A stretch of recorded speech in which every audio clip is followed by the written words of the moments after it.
भारतीय सेना के सबसे जाबाज सैनिक कहे जाने वाले नेपाली गोरखा अब इससे दूर हो रहे हैं। अग्निपथ स्कीम आने के बाद लगातार तीसरी भर्ती में नेपाली गोरखा भारतीय सेना में शामिल होने नहीं आए।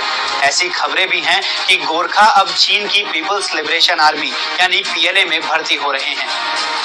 आज भास्कर एक्सप्लेनर में जानेंगे भारतीय सेना की इस सबसे खूंखार रेजिमेंट का इतिहास, क्यों इनमें जवानों की भर्ती नहीं हो रही है, इससे क्या नुकसान हो सकते हैं।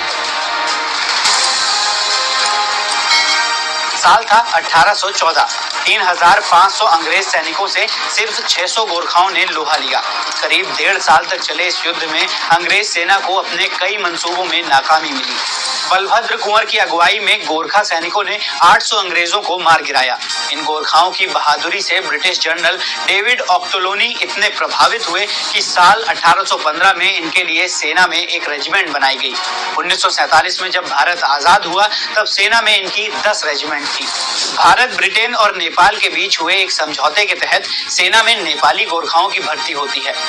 गोरखाओं का संबंध नेपाल के गोरखा जिले से है। इनको अपने साहस और वफादारी के लिए जाना जाता है। इनकी एक खास पहचान खुखरी नाम की 12 इंच की लंबी कटार है, जिसे हासिल करने के लिए जवान 42 हफ्तों की मुश्किल ट्रेनिंग से गुजरता है। गोरखा जवान हैंड टू हैंड कॉम्बैट यानी आमने सामने की लड़ाई में भी एक्सपर्ट होते हैं। इंडियन आर्मी में फिलहाल 40 से 45 हजार गोरखा सैनिक हैं, जिनमें से 60% नेपाल के नागरिक हैं। लेकिन अब भारत और नेपाल सरकार के बीच मतभेद की वजह से भारतीय सेना इन गोरखा जवानों की कमी का सामना कर रही है। मतभेद की वजह है अग्निपथ स्कीम। 14 जून 2022 को केंद्र सरकार ने तीनों सेनाओं के लिए अग्निपथ स्कीम लॉन्च की, जिसके तहत जवानों को इंडियन आर्मी, इंडियन नेवी और इंडियन एयरफोर्स में 4 साल के लिए भर्ती किया जाएगा। इसके बाद सिर्फ 25% जवानों को नौकरी पर रखा जाएगा।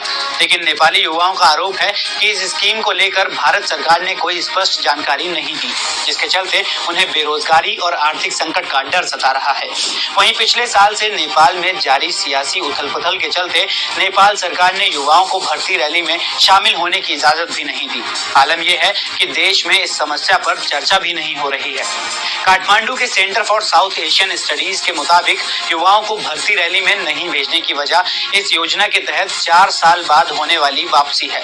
युद्ध की ट्रेनिंग मिलने के बाद युवा किसी तरह का विद्रोह भी कर सकते हैं। इसके अलावा 4 साल बाद बेरोजगारी के चलते युवा नशे की लत में भी डूब सकते हैं। कई रिपोर्ट्स के मुताबिक नेपाली गोरखा युवा चीन की पीपल्स लिबरेशन आर्मी में भी शामिल हो रहे हैं। इसका फायदा चीन को कूटनीतिक नजरिए से मिलेगा, क्योंकि वो गोरखाओं के जरिए बने 200 सालों से जारी भारत नेपाल के रिश्तों में सेंध लगा सकेगा।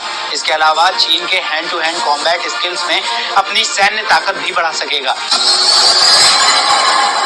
अगर चीन में गोरखा सैनिकों की भर्ती हुई तो ये भारत के लिए एक बड़ी चुनौती होगी। आज भास्कर एक्सप्लेनर में इतना ही।